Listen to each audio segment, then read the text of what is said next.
Welcome to Literary Journeys with River. Today, we'll be diving into the fascinating and dark world of Interview with the Vampire, the first book in Anne Rice's acclaimed Vampire Chronicles series. This is a detailed summary, not the complete book, where we'll unravel the story of Lewis, a vampire tormented by his own humanity.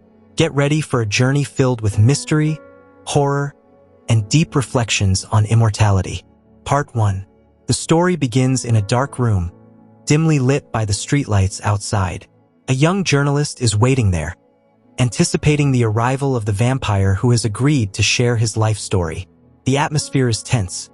The vampire, deep in thought, paces the room before deciding he's ready to begin. The journalist, curious and slightly nervous, sets up his equipment as the vampire. In a calm voice, assures him that the story he's about to tell is of great importance. The vampire turns on a light, revealing his entirely pale figure, as if sculpted from marble. His green eyes shine intensely, giving him an almost ghostly appearance, which frightens the journalist. Despite his fear, the journalist is determined to continue the interview. The vampire tells him not to be afraid and begins to recount his life, starting with his transformation into a vampire in 1791, at the age of 25. Lewis, the vampire, describes his life before being turned. He lived on a luxurious plantation in Louisiana with his family.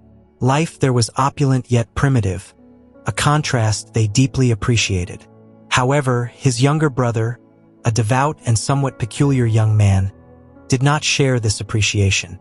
From a young age, Lewis's brother distanced himself from social life, dedicating his time to prayer and contemplation in an oratory that Lewis had built for him. Over time, his religious devotion intensified to the point where he began having visions of saints and the Virgin Mary, who, according to him, instructed him to sell the family's properties and use the money for God's work in France. Lewis, skeptical and concerned, mocked his brother, refusing to believe in his visions. This lack of faith and understanding created a rift between them. His brother, devastated, fell from the house's staircase and died, an event Lewis could never forgive himself for. From that moment on, his life was filled with remorse and despair. His brother's death plunged him into a state of self-destruction, from which he tried to escape through alcohol and a disinterest in life, wishing for death. It was in this state of hopelessness that Lewis was attacked by a vampire named Lestat. This creature, hungry for power and attracted to Lewis's plantation, bit him and nearly killed him, but left him alive. Lewis's life changed drastically from that moment on. Consumed by pain and guilt, he decided to leave his plantation and move to New Orleans with his mother and sister, but he could not escape the ghost of his brother. Despite his efforts, guilt haunted him, and every night he dreamt of what he could have done to prevent the tragedy. Finally, one night, Lestat returned and offered Lewis immortality as a vampire. Despite his desire to die, Lewis was seduced by the possibility of escaping his suffering and accepted becoming a vampire. The transition was not easy.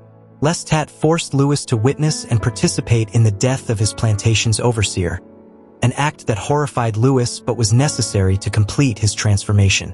This moment marked a point of no return for Lewis, who, after becoming a vampire, said goodbye to his humanity and to the light of dawn, which he witnessed for the last time before plunging into eternal darkness. As Lewis narrates his story, the journalist becomes fascinated, but also disturbed by the intensity and rawness of the events described. Lewis reveals that, although life as a vampire has offered him many experiences, he still feels the shadow of his human past, especially the weight of guilt for his brother's death. Lewis, having accepted his transformation into a vampire, recounts the heartbreaking experience of confronting his cowardice and helplessness. Despite his desire to die, he could not find the courage to do it himself.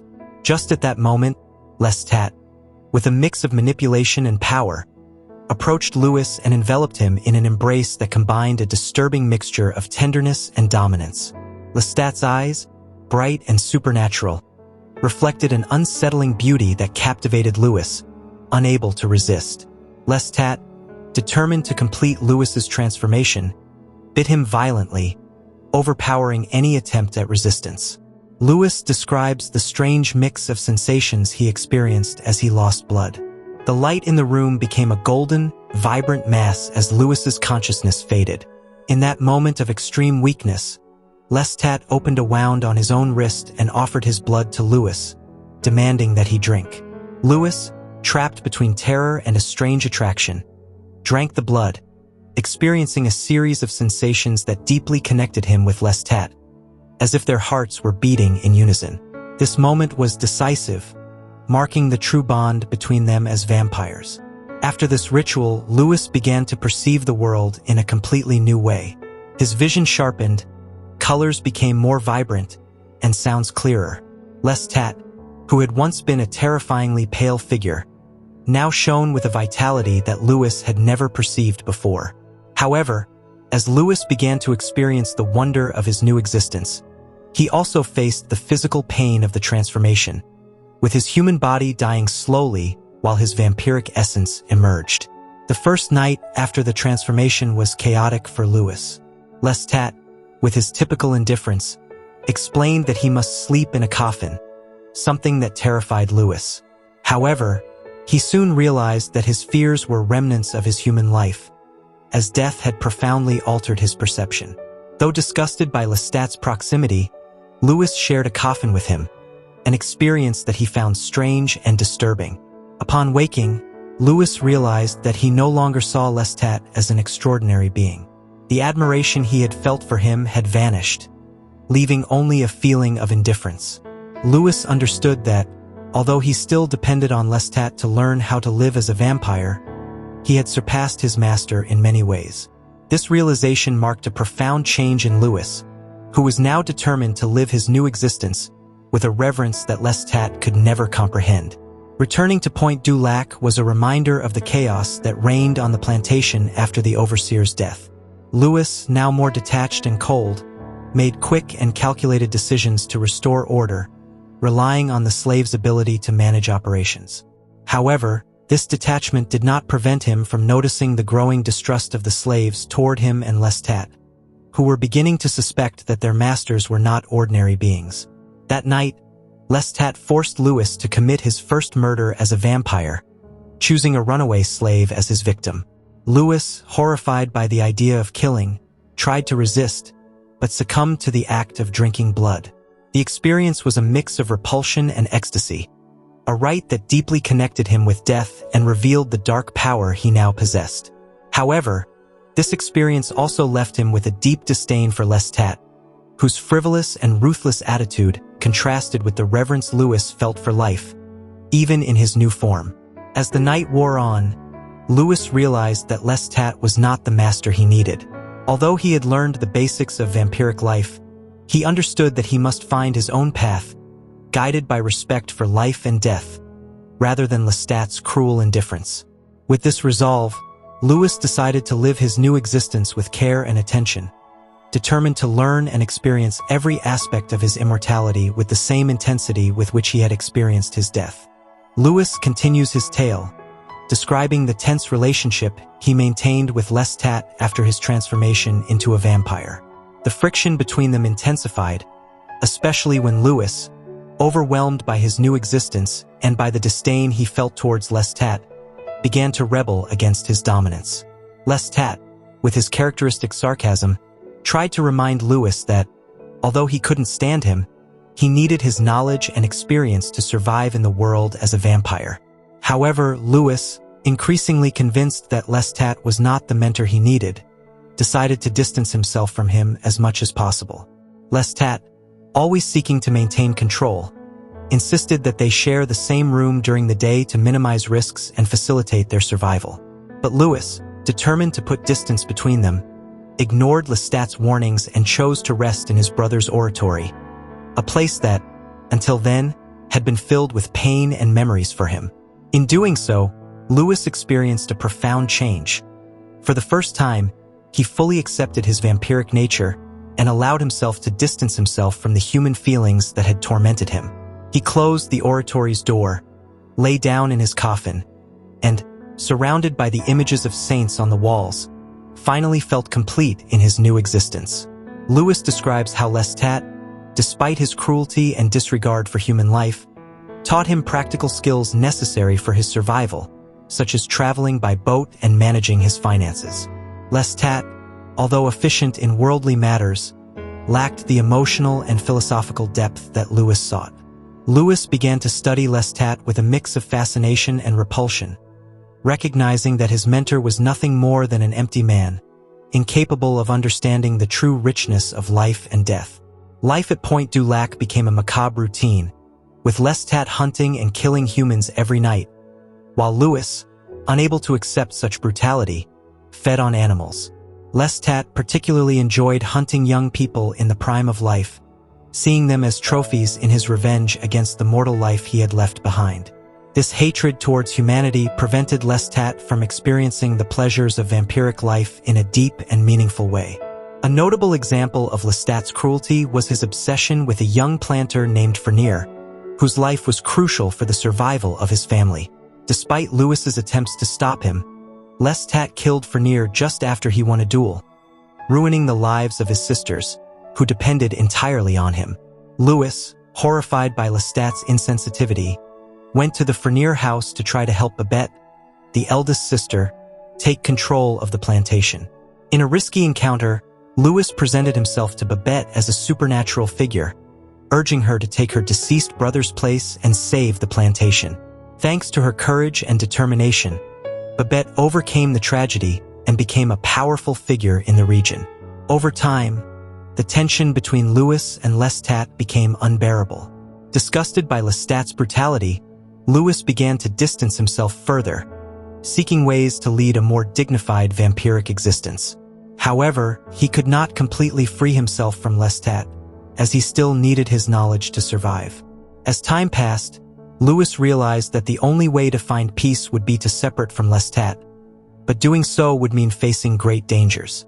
The growing conflict between Lewis and Lestat did not go unnoticed by the plantation's slaves, who, due to their own African beliefs and traditions, began to suspect that something supernatural was happening at Pointe du Lac. Although Lewis tried to keep a low profile, rumors of strange deaths and unsettling phenomena spread quickly, threatening to further destabilize the already fragile peace of the plantation. Lewis concludes his tale by reflecting on the loneliness he felt in his new existence and the sadness that engulfed him as he watched how mortal life, with all its imperfections, slipped through his fingers like sand. Despite his immortality, Lewis could not help but feel a deep sadness as he saw how mortals wasted their lives on useless passions and guilt, without appreciating the beauty and fleetingness of their existence.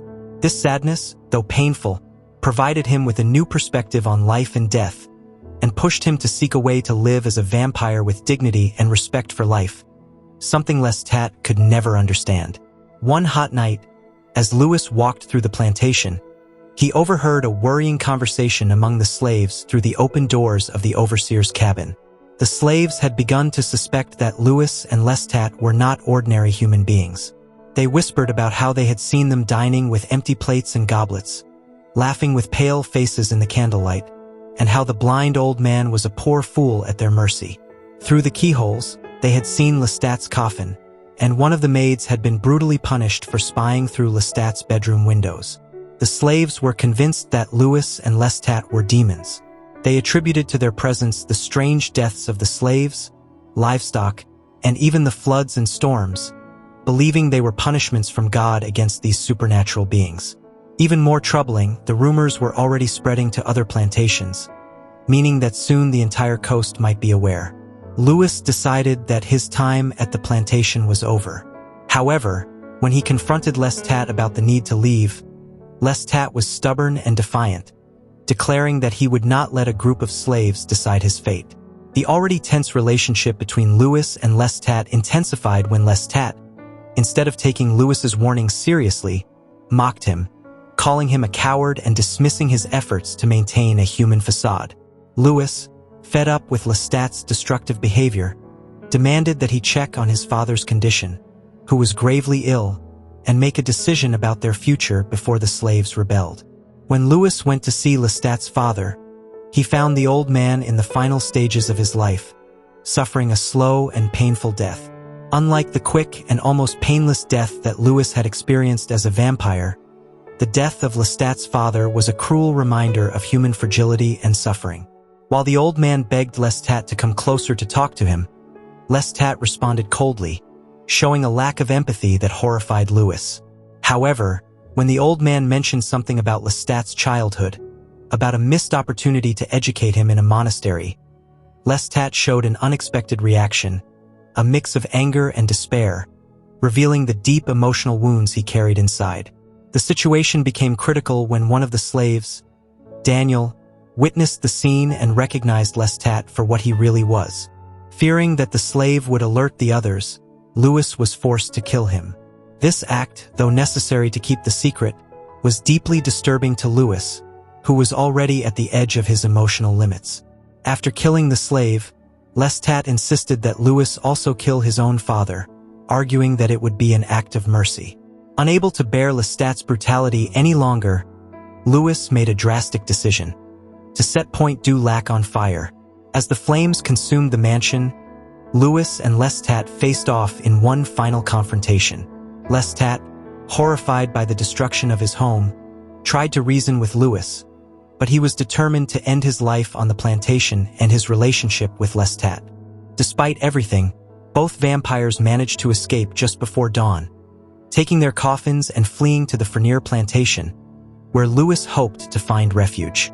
At Fernier, Babette, the sister of the young Fernier whom Lestat had killed, was in a delicate position.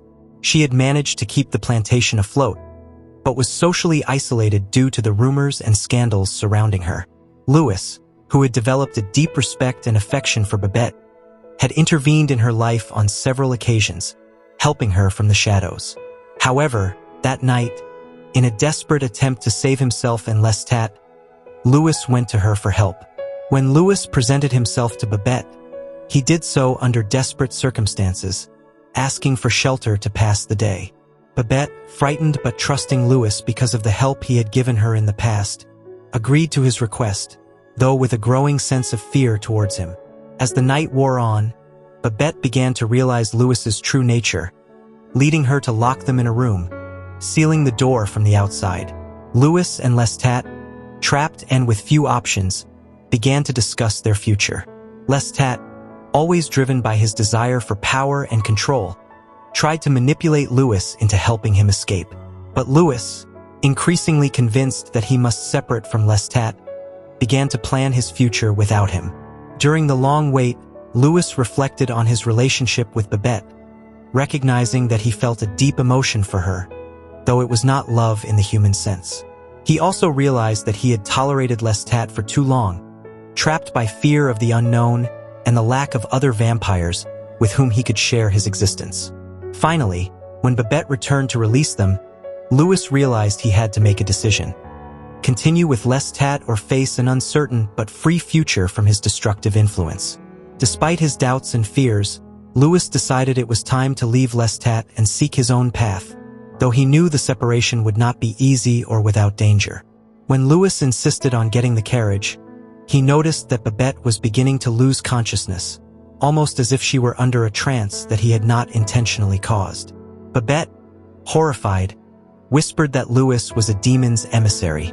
This accusation deeply troubled him, fearing that Babette would question the good advice he had given her and, with it, his own goodness and balance.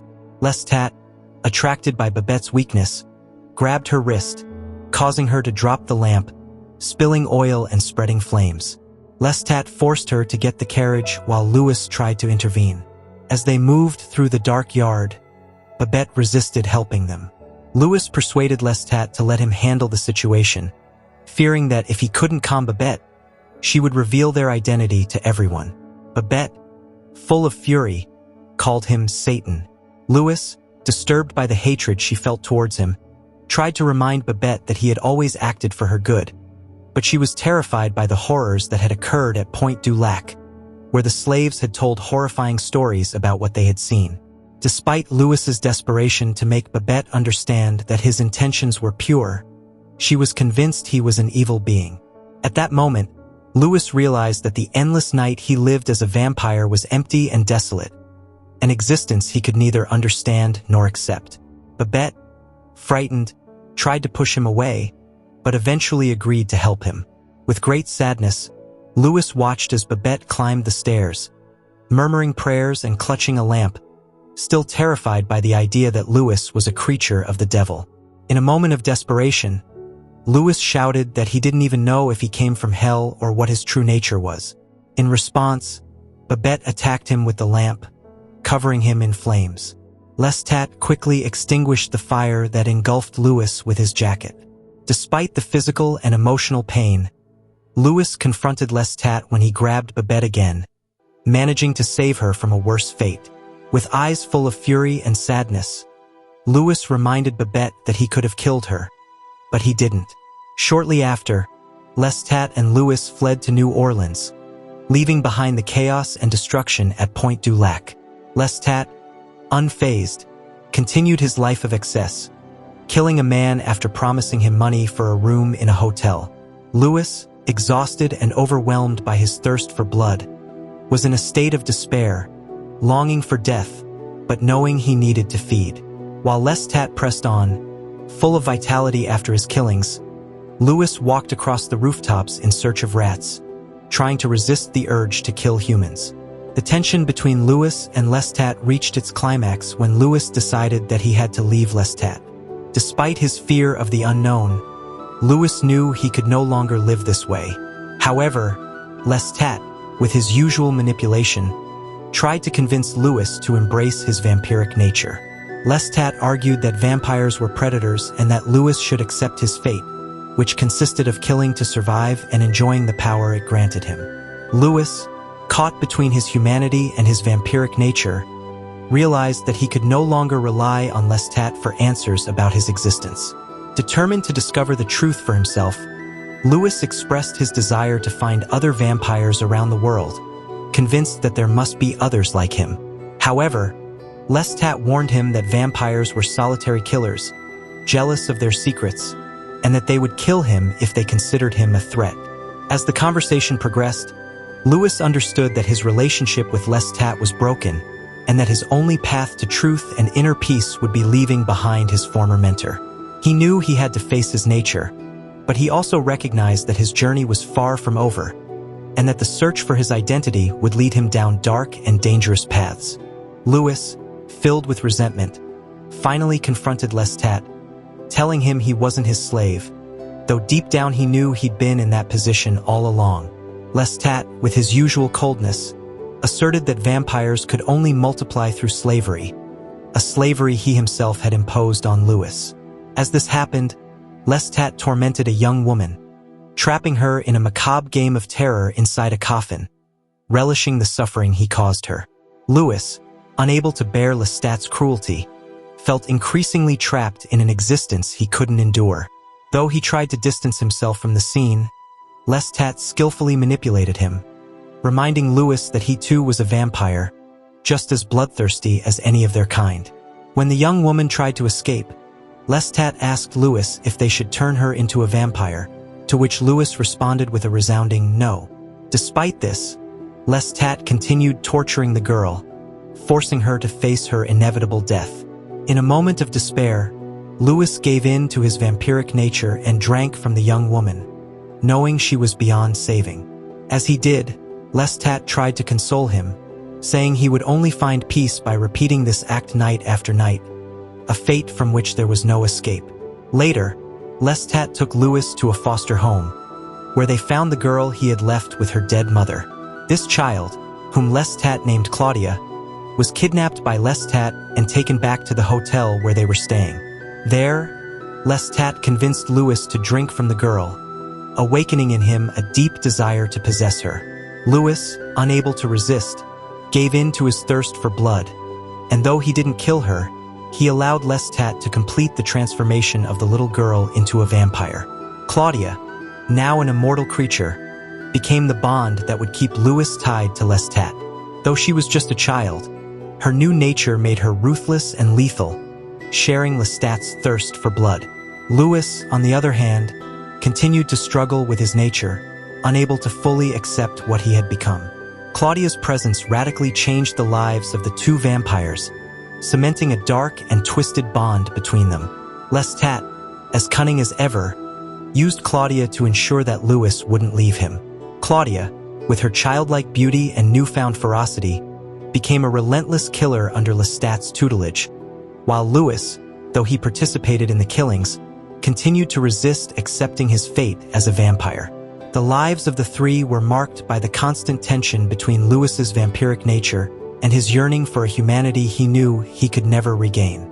Louis, Lestat, and Claudia lived in a luxurious apartment on Rue Royale, surrounded by opulence and beauty. The residence, carefully decorated with French and Spanish imports, reflected Lestat's exquisite taste, as he delighted in filling the house with oriental rugs, crystal lamps, silk screens, and delicate marble statues. Despite all this luxury, Louis remained mired in his melancholy, finding some solace in the intricate craftsmanship that adorned their home. Claudia, for her part, enjoyed everything around her with the same intensity, especially the exquisite attentions Lestat and Louis lavished on her, from caring for her wardrobe to decorating her room with scenes of an enchanted forest. Claudia, eternally trapped in a child's body, began to exhibit unsettling and precocious behavior. She spent hours absorbed in reading complex works like those of Aristotle or Boethius and played Mozart's music with a skill that defied her childlike appearance. Her vampiric nature manifested in her ruthless way of hunting, where she lured her victims with her innocent appearance before killing them with a coldness that even frightened Louis. Despite this disturbing behavior, she was also Louis's closest companion, whom he instructed in the appreciation of art, music, and literature, creating a deep and complex bond between them. Over time, however, Claudia began to ask questions that unsettled both Louis and Lestat. Her body, like all vampires, did not change, remaining trapped in the form of a child while her mind matured. This internal conflict led her to question her existence and demand answers about her vampiric origin, challenging Lestat in particular, whom she accused of being responsible for her transformation. The confrontations between Claudia and Lestat became increasingly intense. Claudia, with her sharp and ruthless mind, began to distance herself from Lestat, observing him with a coldness that infuriated him. One day, Claudia did something that shattered the fragile peace in the house. She killed two of their servants and hid their bodies in the kitchen, provoking Lestat's wrath, who felt his control over her was being challenged. Despite everything, Louis tried to calm both of them, reminding Lestat that Claudia was no longer a child and that they needed to teach her to respect the rules of their existence. But Claudia was not willing to follow Lestat's rules.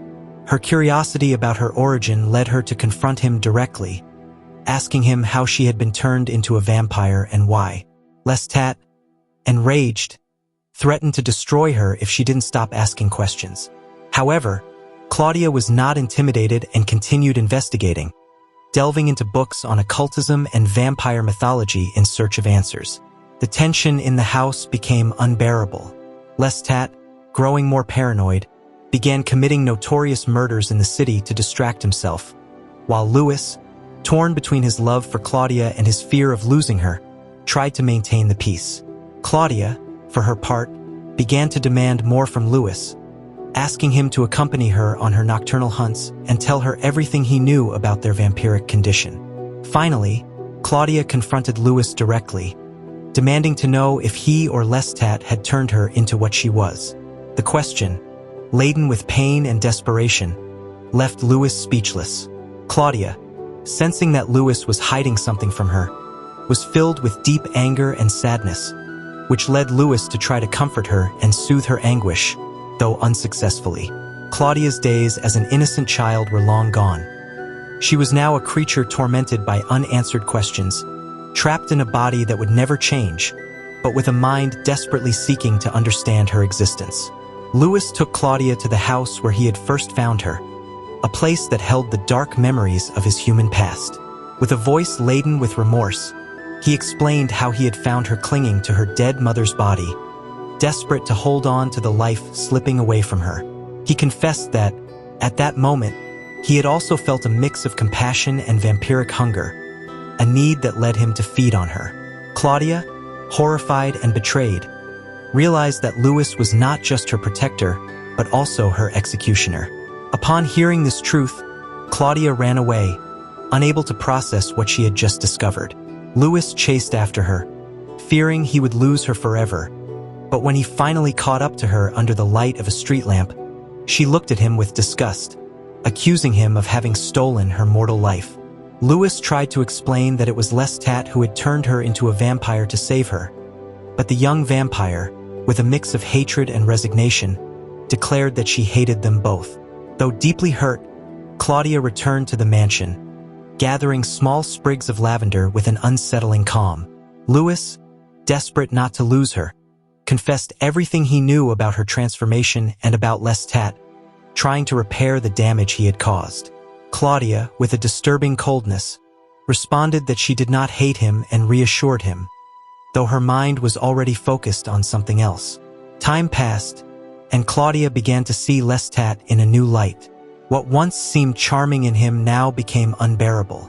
Lestat, with his control over them, had become a jailer, and Claudia decided it was time to leave him. However, Louis knew that Lestat would never let them go and tried to warn Claudia of the consequences. But she, determined and cold, began to make plans to free herself from him. With an unsettling calm, Claudia began to interrogate Lestat about his vampiric origins, asking questions that deeply irritated him. But she remained unperturbed, gathering information and letting her hatred for him grow. One night, after an intense argument, Lestat left the house in a rage, leaving Claudia with the conviction that she had to kill him. Her determination was so strong that Louis was drawn into her plan, though he feared the consequences. The following night, Lestat, in an unusually friendly mood, asked Louis to accompany him to visit a young musician with whom he had struck up a relationship.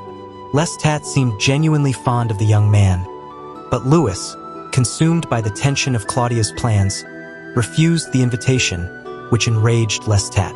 As the night wore on, Louis began to feel that something terrible was about to happen. Claudia, locked in her room, was preparing her attack, while Lestat, unaware of the imminent danger, played his music on the piano, unconcerned.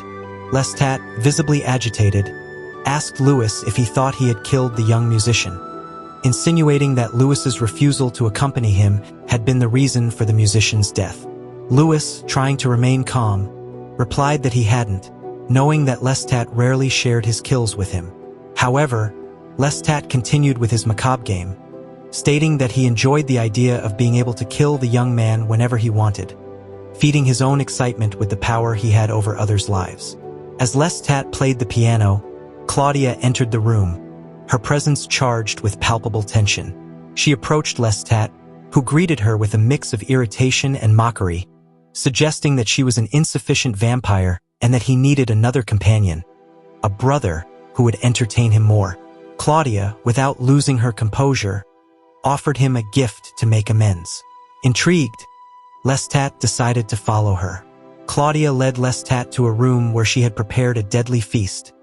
Two small children, deeply asleep from the laudanum and wormwood she had given them. Lestat, delighted by the gift, began to feed on one of the children with a passion that bordered on lust. However, he soon realized that something was terribly wrong. The blood he had consumed was poisoned, and Lestat, in a state of vulnerability he had never shown before, begged Louis to help him, to take him to his coffin. But Claudia had no intention of letting Lestat survive. As he struggled to stay conscious, she, with chilling coldness, pulled out a kitchen knife and slit his throat. Lestat, in his final moments, desperately tried to fight, but the poison and the wounds were too much. His body began to decompose rapidly, his skin drying and wrinkling until he was reduced to a skeletal corpse. Louis, in shock, resisted helping Claudia dispose of the body, but eventually he gave in. Together, they took Lestat's remains to the outskirts of the city and threw them into the swamp. Louis, overwhelmed by the horror of what they had done, began to feel drawn to the idea of joining Lestat in death, but Claudia's voice brought him back to reality. Back at the house, Claudia, showing no remorse, began to go through Lestat's belongings, looking for clues about his origin. She found nothing, which deeply frustrated her. Louis, unable to bear the situation any longer, pushed her away, ordering her to stay away. But when Claudia, for the first time in her immortal life, began to cry, Louis couldn't resist her pain and comforted her, promising her his love and assuring her that they would be together in the great adventure that now awaited them.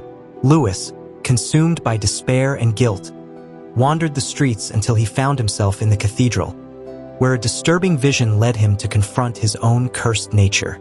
Amidst the overwhelming solitude, he felt like the only supernatural being in the place, and an imaginary funeral procession revealed to him the skeletal figure of Lestat in a glass coffin, while Claudia recited an eternal condemnation.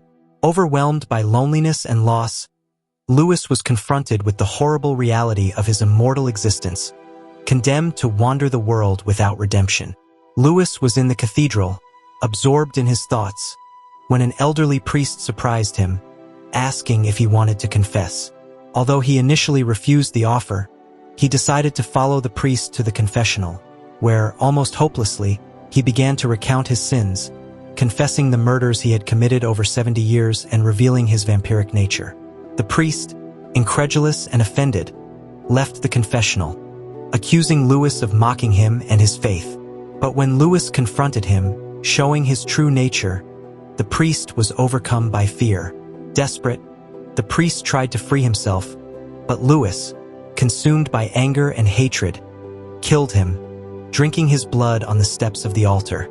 After this act, Louis once again submerged himself in thoughts of Europe, his homeland that he barely remembered.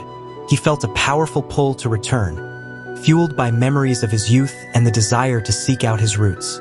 Claudia also longed to go to Europe, convinced that there they could find answers about their condition, desiring an encounter with others of their kind.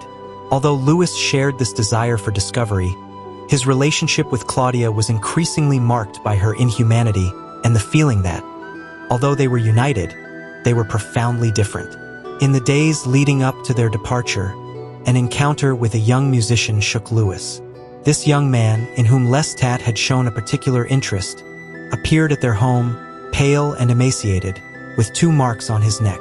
Despite the vague explanations Louis gave him, it was evident that the musician had been a victim of Lestat, and his physical state showed the effects of the vampiric influence.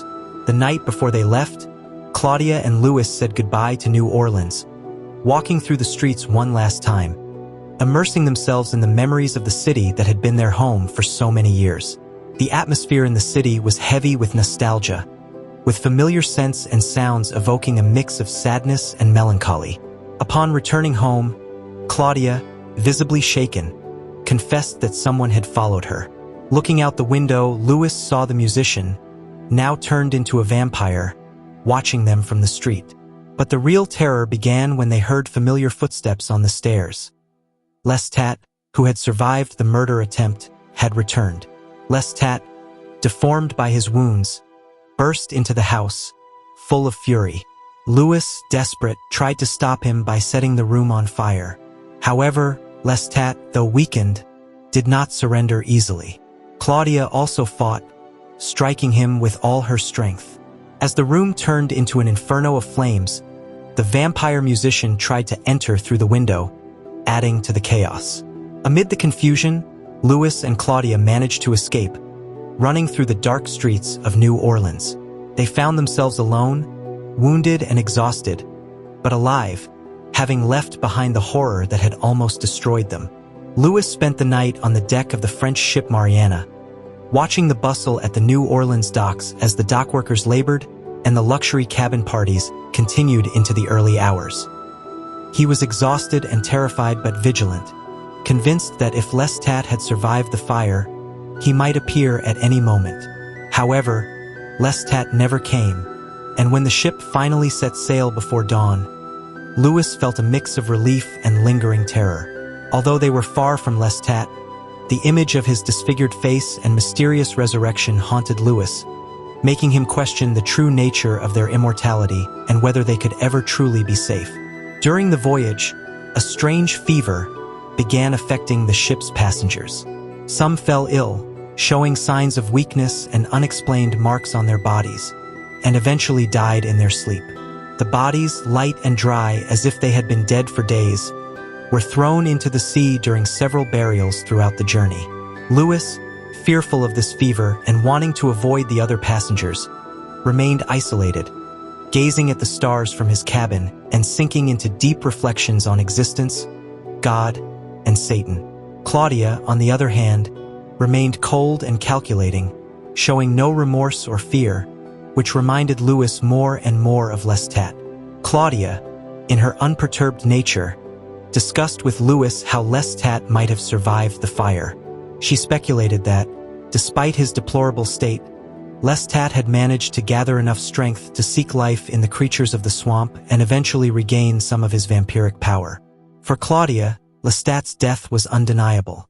She considered him incapable of escaping the fire if he hadn't done so alongside them. But Lewis, tormented by existential doubts, wondered if Lestat could truly die, or if their kind was truly immortal, incapable of finding peace even in death. Claudia immersed herself in her obsession with finding answers in Europe, meticulously planning a journey to the Carpathians and the Black Sea, places where she hoped to find vampires who could reveal their origins. Lewis, though sharing Claudia's desire to uncover the truth, also longed to explore other places, especially those steeped in human history, such as Greece and Italy. However, their quest was intertwined with a deep fear of what they might discover. Finally, the ship arrived in Europe, and Lewis and Claudia embarked on a carriage journey through a lonely, dark landscape toward a remote village in the Carpathians. The place was desolate and seemed cursed, with signs of plague and death everywhere. Upon arriving at an inn, they were greeted with suspicion by the locals, who hung garlic and crucifixes everywhere to protect themselves from vampires. Inside the inn, they encountered an Englishman named Morgan, who was visibly disturbed and mourning the death of his wife, Emily. Morgan recounted his story, a honeymoon journey that had brought them to this remote place, where he witnessed a macabre ritual in a nearby cemetery. The villagers, believing in the existence of vampires, unearthed the body of a woman who had died months before but whose body was fresh and pink as if she were alive. The horror of what he saw drove Morgan to despair, and now, with the death of his wife, he found himself trapped in a place where the living feared the dead, and death offered no rest. As Lewis listened to Morgan's story, he was filled with a mix of fascination and fear. As Morgan emotionally unraveled, Lewis realized that the horror they faced was not just a matter of local superstition, but a dark reality that could have implications for themselves. As the night wore on, Lewis felt they were plunging deeper into an abyss of mystery and terror from which they might never escape. Morgan, engulfed in despair and dulled by alcohol, recounted to Lewis what he had witnessed in the cemetery. The body of a young woman, dead for 6 months, lay in the grave with chilling freshness. The terrified villagers decided to burn the corpse on the spot, convinced it was a vampire feeding on the living. Horrified, Morgan tried to get his wife Emily away from the scene, but the tragedy was already unfolding. Lewis, recognizing the danger and the real fear that Morgan felt, tried to calm him and extract more information. In his desperation, Morgan revealed that after the incident in the cemetery, they tried to flee but found no one willing to help them. Emily, fascinated by what she had heard, did not share her husband's fear. However, that same night, she mysteriously disappeared, only to be found dead at dawn, with an empty cup in her hand. The villagers, convinced that Emily had also become a vampire, wanted to desecrate her body. Lewis tried to comfort Morgan, assuring him that his wife was not a vampire, but Morgan, devastated, fell into a deep sleep, extinguishing the candle that lit the room and plunging them into darkness. While Morgan slept, the innkeeper ordered Lewis and Claudia to come closer to the fire, but Lewis, determined to learn more about the vampires that had infested the region, asked about the ruins where they supposedly hid. The woman, terrified, pointed him in the direction. North, 5 kilometers away. Lewis, determined to uncover the truth, took Claudia with him, abandoning the inn and venturing into the dark night. The journey to the ruins was tense and dangerous. The path was difficult, and the ominous presence of something evil became increasingly palpable. Finally, They arrived at an ancient ruined tower, where Claudia, with an almost supernatural instinct, detected something strange. The night was dangerously silent, and the atmosphere was too still, as if all life had fled from that place. Suddenly, a noise disturbed the silence. Dragging footsteps, accompanied by labored breathing, revealed the presence of a vampire. The creature, grotesque and deformed, appeared carrying the body of a victim. It was an animated corpse, a putrid and mindless figure that lunged at Lewis with terrifying strength. They fought in a desperate battle, where Lewis, with Claudia's help, finally managed to defeat the creature by crushing its skull with a stone. The vampire's inert body lay in the ruins, confirming Lewis and Claudia's worst fears. The European vampires, those beings feared by the villagers, were animated corpses, without consciousness or humanity. In that moment of grim triumph, Lewis realized that the vampire's victim was Morgan, who, though gravely wounded, was still alive. Disoriented and on the brink of death, Morgan barely recognized Lewis before Claudia delivered the final blow, draining his blood to feed. With dawn approaching, Lewis and Claudia hurried back to the village. Lewis, exhausted and injured, presented himself to the innkeeper, informing her that the vampire was dead and that the village was free of its curse. He demanded rest and withdrew to a room, where Claudia offered him her blood to recover.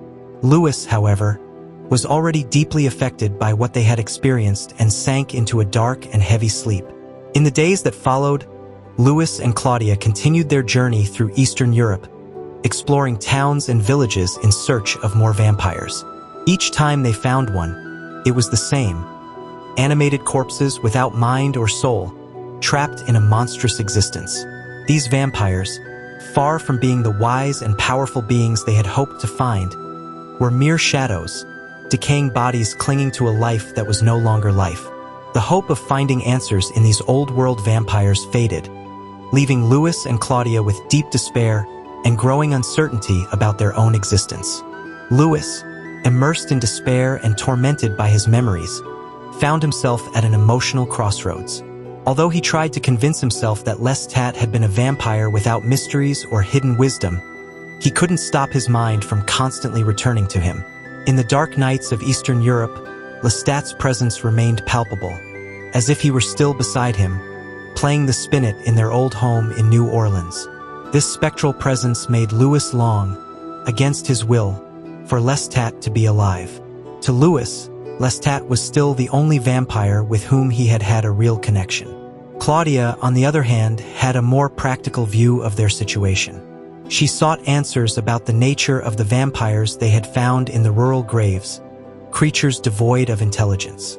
Often, she asked Lewis to recount the story of the night she was turned into a vampire, trying to find some clue that would explain the difference between them and those soulless beings. Claudia speculated that if, after the transformation, she had been locked in a grave, she might have emerged with an intact body but with a shattered mind, like the vampires they had encountered. Despite her insight, she couldn't understand the origin of these beings, or how they had come to exist, which drove her to keep searching for answers when Lewis had already lost hope. Amidst her reflections, Claudia posed a disturbing question. Why couldn't Lewis do what Lestat had done with them? Why couldn't he create another vampire? The question filled Lewis with deep fear. The mere idea of engendering a new immortal life, of bringing another being into the curse of his existence, horrified him. This possibility, which he had briefly considered years ago when he met Babette Fournier, now seemed monstrous to him. Lewis had distanced himself from mortals, killing only strangers, unable to bear the thought of condemning someone he knew to the torment of immortality. Claudia, angered by Lewis's evasion, confronted him. She was aware of the bitterness he felt toward his own nature and tried to reassure him, promising that she wouldn't speak of creating new vampires again. But her curiosity was insatiable, and she continued to speculate about how, perhaps unknowingly, Lewis might have created monsters similar to those they had found. Claudia argued that some hearts might have survived Lewis's initial attack, transforming into desperate beings struggling to survive before being destroyed by the sun or by other humans. These words tormented Lewis, who vehemently rejected the idea of having created such horror. Their conversation grew darker. Claudia, in a melancholy tone, recalled Lestat, admitting that despite all the hatred she felt toward him, with Lestat they had felt complete. Louis acknowledged that, in a sense, Claudia was right. Lestat had been a constant and defining presence in their lives. Without him, they were lost, trying to find their way in a world that seemed increasingly dark and confusing. In a fit of despair, Claudia decided they should leave their life in Eastern Europe behind and head west. She felt they had made mistakes from the beginning and that a radical change was necessary. She proposed skipping Vienna, despite its beauty and civilization, and heading straight to Paris, where they could be surrounded by their own people and their own language. Louis, though tired and confused, had no one else with whom to share his thoughts and feelings, so he agreed to Claudia's proposal. The idea of Paris, with its promises of answers and perhaps a new beginning, offered them a ray of hope amidst the darkness. Louis recalled how the mere name of Paris brought him extraordinary relief, something almost forgotten by him for so long. Although happiness was something Louis felt he would never know, the idea of being in Paris brought him closer to that feeling. The city, with its immense mortal beauty and grandeur, captivated him and momentarily made him forget his supernatural condition. Paris, the mother of New Orleans, overwhelmed him with its historical richness, its imposing cathedrals, its grand avenues, and its vibrant population that filled the theaters, cafes, and galleries, making the outside world seem insignificant by comparison. After wandering hopelessly through Eastern Europe, Louis and Claudia found a new life in Paris. They settled in the Hotel St. Gabriel on the Boulevard des Capucines, a luxurious place that provided them with the freedom and security they needed. Claudia, more impatient than ever, insisted on creating an environment to her liking, decorating her room with opulence, filling it with roses, magnificent paintings, and a garden of camellias and ferns. While Claudia indulged frenetically in her shopping, Louis found comfort in the idea of being in a city that embraced him and made him feel alive once again. However, Louis noticed a growing unease in Claudia. Although they enjoyed walks along the banks of the Seine and explored the streets of the Latin Quarter, something in Claudia had changed. Her behavior, her obsession with jewelry, and her attitude in the boutiques reflected an internal transformation that Louis was only beginning to understand. Claudia was no longer the lost child she had been for so long. Now she seemed to be something more mature and disturbing, which frightened Louis. One night, Louis woke to find that Claudia was gone. He searched everywhere for her, but finally found her returning to the hotel with a doll in her arms, an adult doll she had commissioned from a dollmaker. Claudia explained that the doll resembled her, but their conversation was unsettling, filled with provocations and mysteries. When Louis tried to reassure her, Claudia revealed her accumulated fury, smashing the doll to pieces and questioning her own existence. At that moment, Louis felt utterly powerless. He couldn't make Claudia happy, and her dissatisfaction grew daily. He left the hotel, trying to find solace in the dark alleys of the Latin Quarter, but he was followed by a mysterious figure. This being, a vampire, mimicked Louis's every move and gesture, mocking him with unsettling precision. Although Louis attempted to confront him, the vampire proved to be extremely powerful. But before he could harm Louis, another figure intervened. This new vampire, with a broad face and enigmatic expression, handed Louis a card with the address of the Theatre de Vampires and an invitation for him and Claudia. With renewed determination, Louis returned to the hotel and told Claudia what had happened. The following night, they both attended the theater, blending in with the crowd of mortals. The theater, with its atmosphere of mystery and revelations, promised answers that Louis and Claudia had been seeking. The night was filled with tension as they awaited what the future held for them in that dark and secretive place. The scene in the theater began with a touch of mystery and charm. A dark figure, cloaked in a cape, swiftly appeared on stage, revealing a silver scythe and a mask with the face of death. The audience, captivated by the figure's grace and mystery, watched in silence.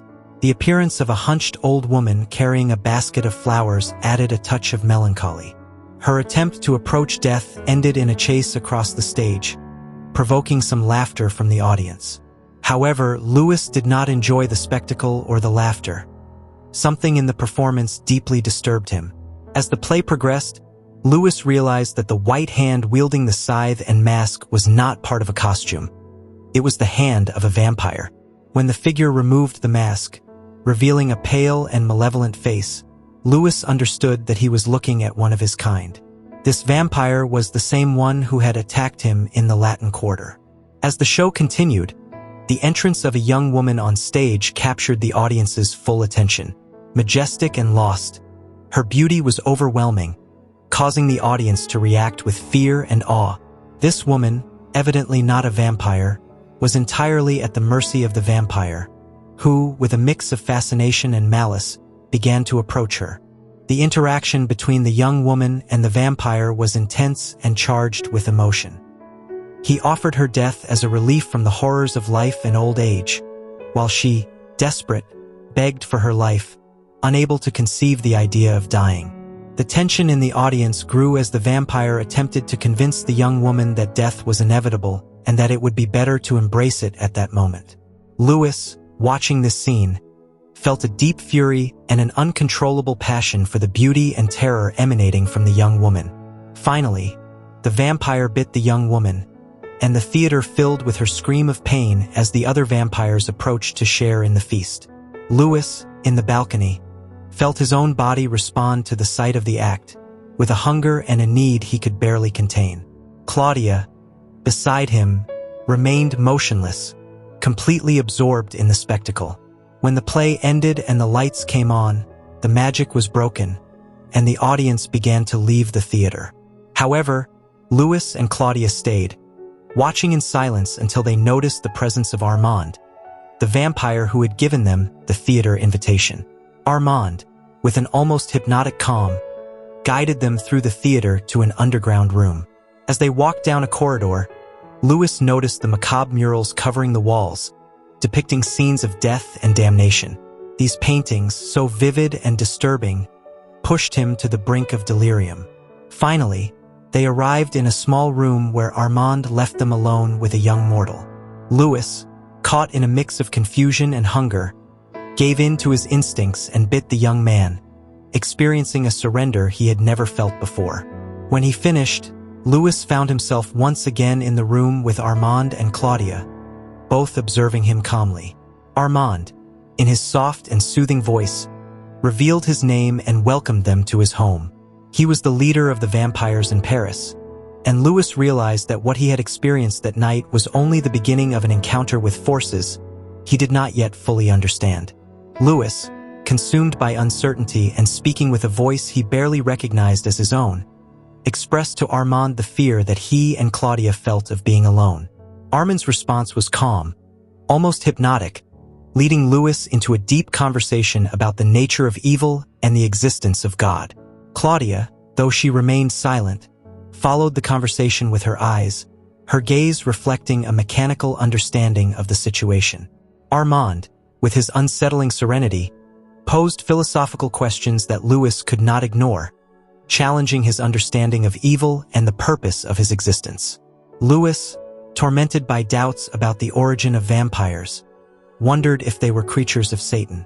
Armand, without losing his composure, dismissed the idea that they were creatures of the devil, pointing out that if Satan existed, then he too was a creation of God, which implied that they, as vampires, were also creatures of God. This logic left Lewis in a state of confusion and despair, feeling more lost than ever. Despite Armand's firmness in his answers, Lewis found no comfort in them, feeling that his quest had been in vain. In his desperation, Lewis tried to find some meaning in the conversation, but the harshness of Armand's words, combined with the cold reality he now understood, left him stunned.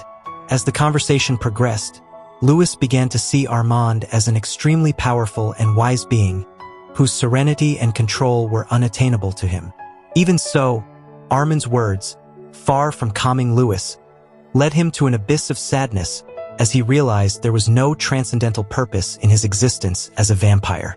Desperate to escape the burden of this revelation, Lewis attempted to leave the room, feeling overwhelmed by the realization that there were no definitive answers or comfort in his eternal existence.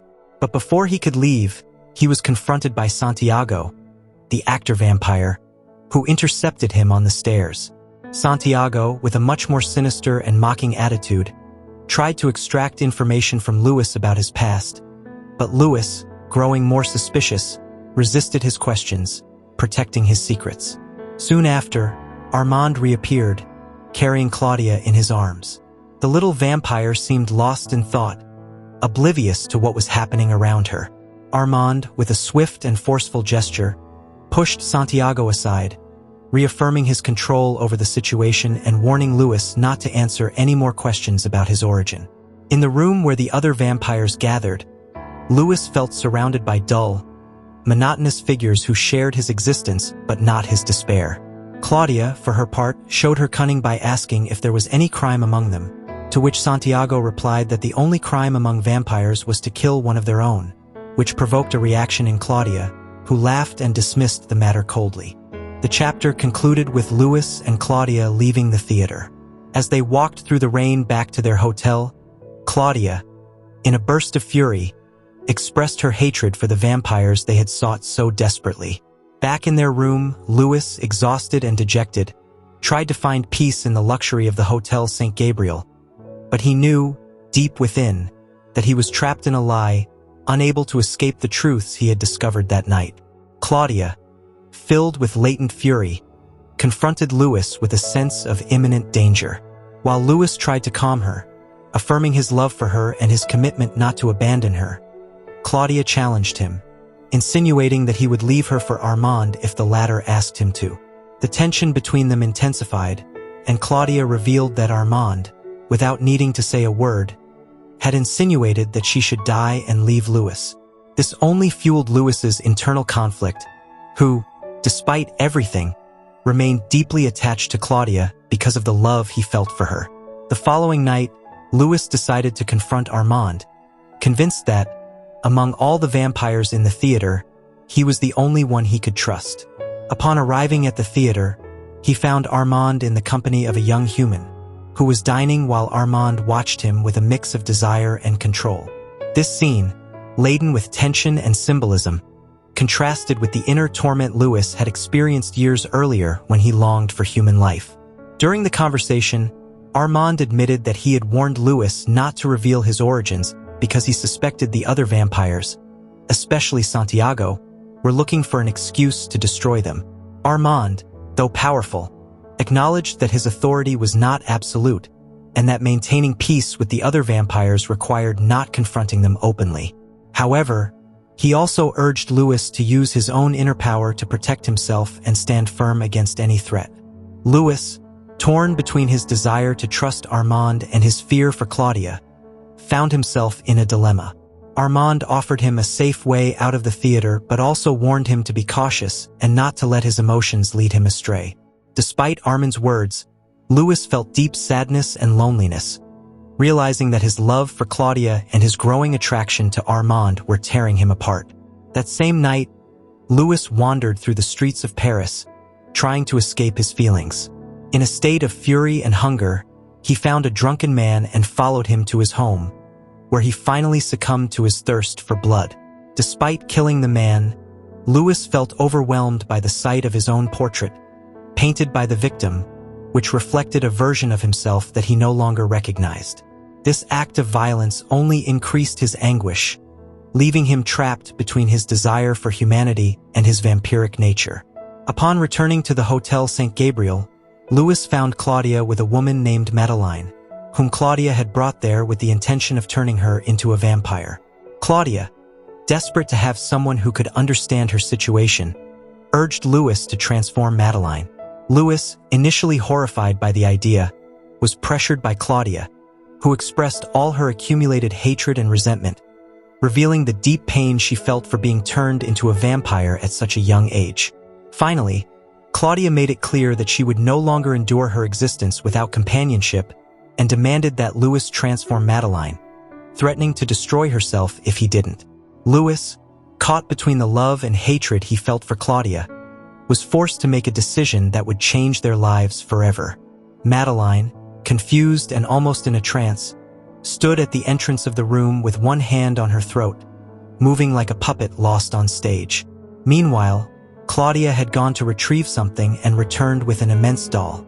This doll, adorned with bows and ribbons, was a replica of a little girl, with blonde hair and green eyes. Upon receiving it, Madeline seemed to stiffen, but then, smiling faintly, she stroked the doll's hair and lay on the sofa next to Claudia, who whispered comforting words to her as the doll slipped from her arms. Louis, watching from the floor, felt a mix of pain and guilt, admitting that he deserved Claudia's hatred ever since Lestat had placed her in his arms. Claudia, lost in her thoughts, seemed like just another doll in that strange and heavy atmosphere. In an act of desperation, Claudia proposed to Louis that he kill her, saying she wouldn't resist if he decided to drain all her blood. Horrified by the idea, Louis refused, expressing his love for her and his commitment to protect her, despite Armand's growing influence over him. Claudia, fighting for her survival, insisted that Louis turn Madeline into a vampire so she could take care of her. Although Louis initially resisted, he felt Claudia's will pulling him into an abyss from which he couldn't escape. Finally, in an act that mixed desperation and obedience to Claudia, Louis bit Madeline, giving her eternal life. The transformation was violent and disturbing. Madeline, upon awakening as a vampire, felt overwhelmed by her new existence, while Louis watched with a mix of horror and resignation. Now a vampire, Madeline began to show signs of madness, obsessed with power and immortality. Her love for Claudia turned into a blind passion that drove her to destroy the past, burning all memories of her dead daughter. Meanwhile, having obtained what she wanted, Claudia enveloped herself in a world of fantasy, creating a sanctuary for herself, a place where she could pretend to be a fairy queen, far from pain and reality. Louis, on the other hand, found himself trapped between the oppressive reality of his existence and his fascination with Armand. Although Armand attracted him with his power and knowledge, Louis couldn't ignore the pain Claudia had shown him, a pain that resonated deeply within him. This inner conflict led him to deep self-pity and self-hatred, as he tried to understand his place in a world where immortality hadn't brought the peace he so desired. One night, as Madeline burned the last relics of her past, Louis was intercepted by Armand, who led him to a dark and ancient street in Paris.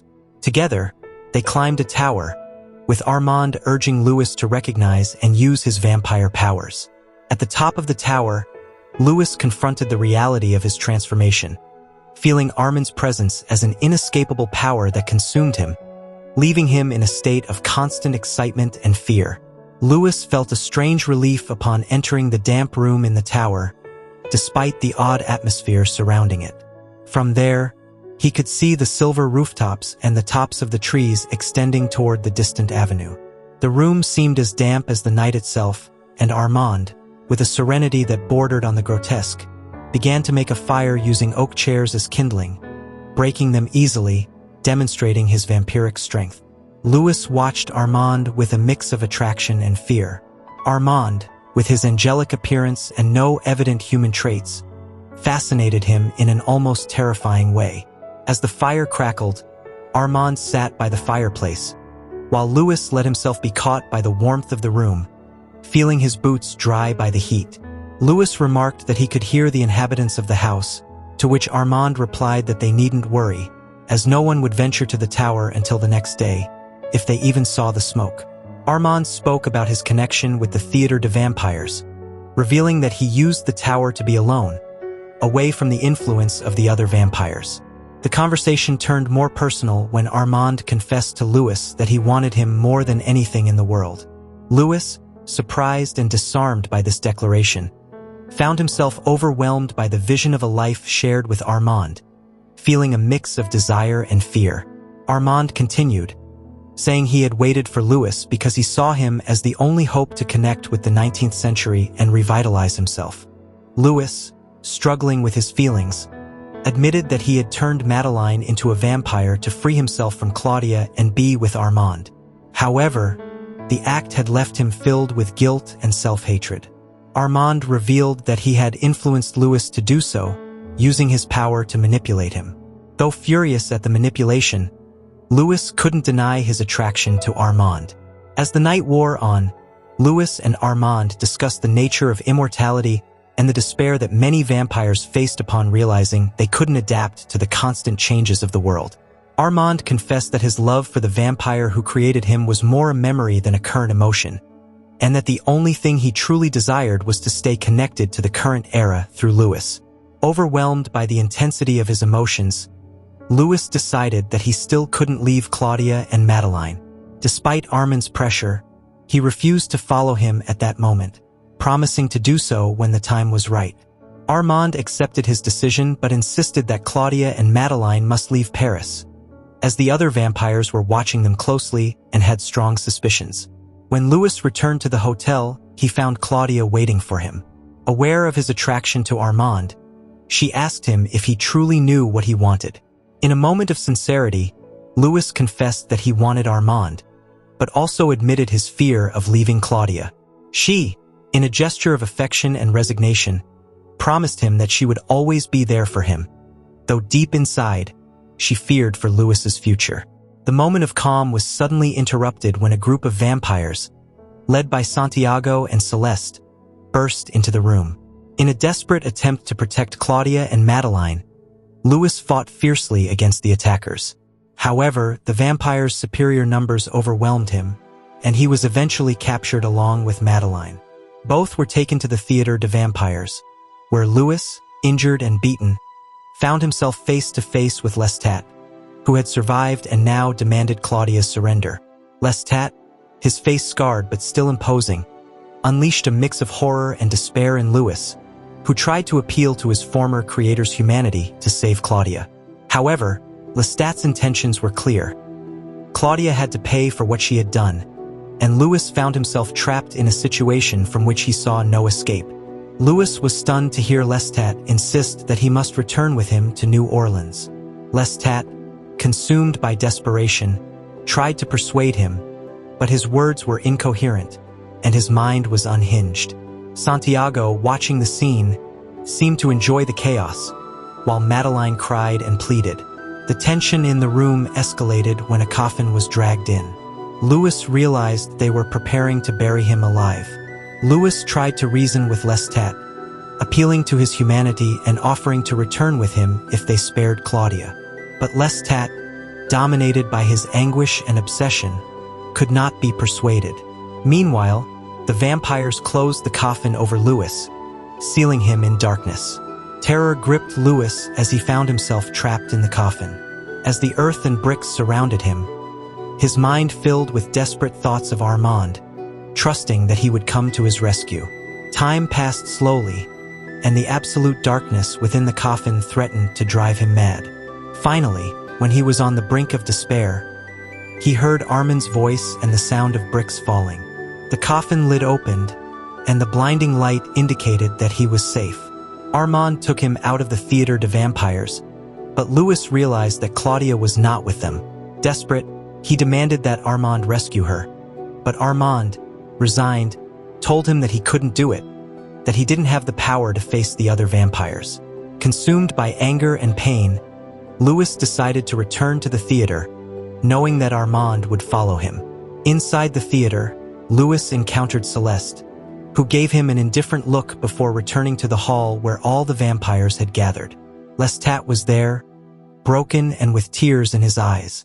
In his hands, he held Claudia's yellow dress, stained with blood.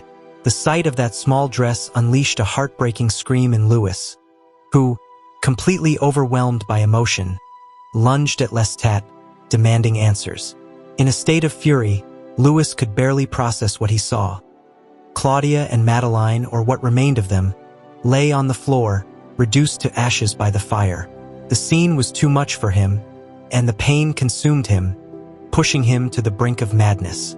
While the other vampires laughed and enjoyed his suffering, Louis was dragged out of the theater by Armand, who tried to calm him. In his pain and despair, Louis rejected Armand, blaming him for doing nothing to save Claudia. Louis realized that Armand had been complicit by omission and that his passivity had condemned Claudia and Madeline. But Louis's anger was not only directed at Armand, it was also directed at himself for not having acted with more determination. Finally, Louis decided that he couldn't go on without seeking justice for Claudia and Madeline.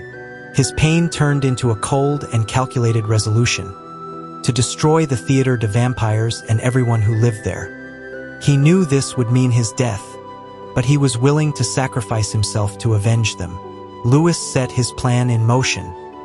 He procured a scythe and barrels of kerosene, and, with the help of a coachman he bribed, returned to the theater.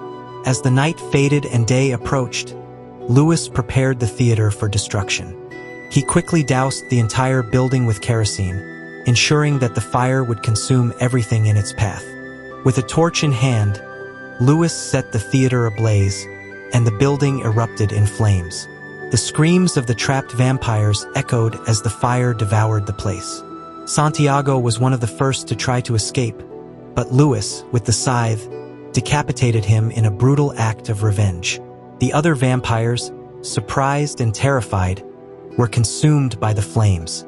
Louis, exhausted but determined, managed to escape just before the theater collapsed. The coachman, unaware of what had happened, drove him out of Paris. As they left, Louis felt the smoke from the fire mixed with the dawn. The Theatre de Vampires had been destroyed, and with it, part of his past. However, the pain of losing Claudia would accompany him forever. Louis, overwhelmed by pain and guilt, continued to be tormented by the image of Claudia and Madeline in that sordid courtyard where they had met their end. Although he knew he couldn't bring them back, he swore revenge against all the vampires who perished in the Theatre de Vampires fire. 2 nights later, Louis returned to contemplate the ruins of the theater. What had once been a luxurious and sinister stage was now just a charred skeleton, with remnants of the murals and decorations barely recognizable. He sat in a nearby cafe, reading the newspapers that reported the disaster, mentioning that few bodies had been found, but the destruction was total. Louis knew that the oldest vampires had been completely consumed by the fire, while the younger ones were reduced to bones. Though his revenge had been complete, something deeply disturbed him. Louis had expected to encounter the human guards who worked at the theater, but in the end, found none. This strange absence puzzled him. Finally, he realized that he was completely alone, more alone than he had ever been. Claudia, the main reason for his existence, was gone, and life now seemed meaningless. Even so, his sadness didn't consume him as he feared it would. Perhaps the pain of losing Claudia had been so intense that his mind had numbed to avoid self-destruction. As he reflected on this in the cafe, watching life go on around him, he realized that he couldn't share his pain with anyone. It was too intimate, too personal. He left the cafe without a clear destination, until, almost by inertia, he headed to the Louvre, a place he had always wanted to visit as a mortal. He felt that perhaps the works of art could offer him some kind of solace, something that would connect him with life, even if only in an abstract way. As he walked along the Avenue Napoleon, he heard the familiar footsteps of Armand approaching. Without looking at him, Louis let him join him. They walked in silence for a long time until Louis finally broke the silence, asking Armand if he had removed his coffin from the theater as he had warned. Armand confirmed that he had, which brought an unexpected relief to Louis. However, the conversation quickly became tense when Louis asked if he felt any desire for revenge for what he had done. Armand, with unusual calm, replied that he did not, that he had no loyalty to the other vampires at the theater, despite having been their leader. Louis was perplexed by Armand's cold logic. He asked about the human guards he had expected to find at the theater, and Armand confessed that he had dismissed them before Louis arrived, ensuring that no one would interfere with his revenge. Louis couldn't understand how Armand, who had been their leader, could allow the destruction of his own companions. Armand, without showing emotion, replied that Louis could think of whatever reason he liked, as it didn't matter to him. Exhausted and confused, Louis decided it wasn't worth thinking about Armand or his motives anymore. Instead of seeking more answers, he surrendered to the desire to find some peace in the Louvre. Finally, He gave in to the need for company and allowed himself to feel the comfort of Armand's arm over his shoulder, remembering Claudia's last words, which had predicted his ability to love even someone like Armand. After his visit to the Louvre, Louis decided he had to leave Paris. He told Armand of his desire to travel to Egypt, to see the tombs and pyramids, and Armand, always willing to follow him, agreed. Before leaving, Louis returned to the Hotel St. Gabriel, intending to collect some of Claudia and Madeleine's belongings to give them a proper burial. However, when he arrived at the rooms and saw everything in order, as if the two could return at any moment, Louis realized that his task was absurd. He left the place, leaving everything as it was. As he waited for his carriage to leave Paris, Louis had a revelation. Where before art had promised him a deeper understanding of humanity, it now meant nothing to him. The great masterpieces of the Louvre were not connected to the hands that had created them, just as Claudia, Madeleine, and he himself would one day be reduced to ashes. With this thought, he left Paris behind, knowing he would never be the same again. The vampire concluded his tale, stating that the story had ended in Paris. Although the interviewer wanted to know what happened afterward, Louis made it clear that after those events, nothing changed significantly. Claudia's death, though devastating, was not the only cause of the emotional closure that followed. Louis explained that, with or without her death, his relationship with Armand and his outlook on the world would have ended in the same desolation. Armand, though always by his side, became a distant presence, as if shrouded in a veil that separated Louis from everything that had once been alive to him. After leaving Paris, Louis and Armand traveled the world, visiting Egypt, Greece, Italy, and other places. Louis, absorbed in his pursuit of art, found satisfaction in those masterpieces, but had no intention of sharing it with humanity. For years, the desire to return to New Orleans persisted in him, strengthened by the nostalgia evoked by tropical places that reminded him of home. Armand, aware of Louis's coldness and distance, also expressed his desire to return there, but Louis postponed it, fearing to relive his melancholy. Finally, Armand revealed a secret he had kept all this time. Lestat had not died in the Theatre de Vampire's fire. He had escaped from Paris the same night Louis took refuge in Montmartre Cemetery, aided by two vampires Lestat had created. Louis, surprised by this revelation, didn't feel hatred, but an inexplicable desire to see Lestat again. They decided to travel to New Orleans, where Louis once again felt he had returned home, recognizing in the air and the familiar streets the tranquility he had always associated with his former life. One night, while walking through the city, Louis saw a young vampire and decided to follow him, convinced that this vampire knew Lestat. He eventually found him in an old, crumbling mansion. Lestat was in a pitiful state, physically weakened and mentally affected, living in deplorable conditions surrounded by the corpses of animals. The sight of his former master, reduced to such a miserable existence, deeply impacted Louis. Lestat, barely able to speak coherently, showed a mix of desperation and relief at seeing Louis.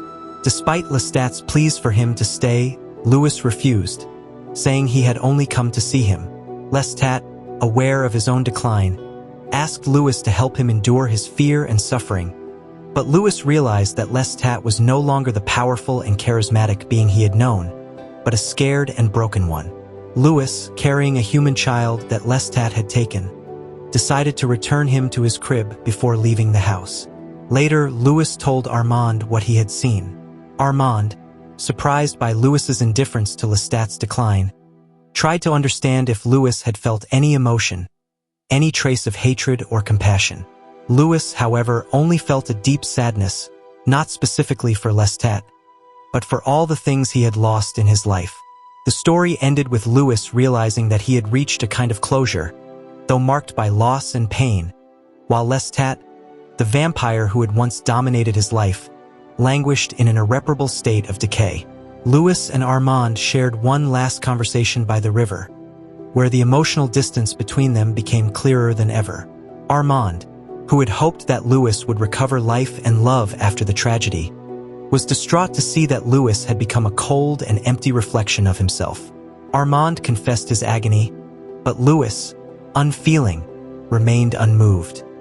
He acknowledged that his search for love and goodness had been futile from the beginning, as in his condition as a vampire, he was doomed to despair.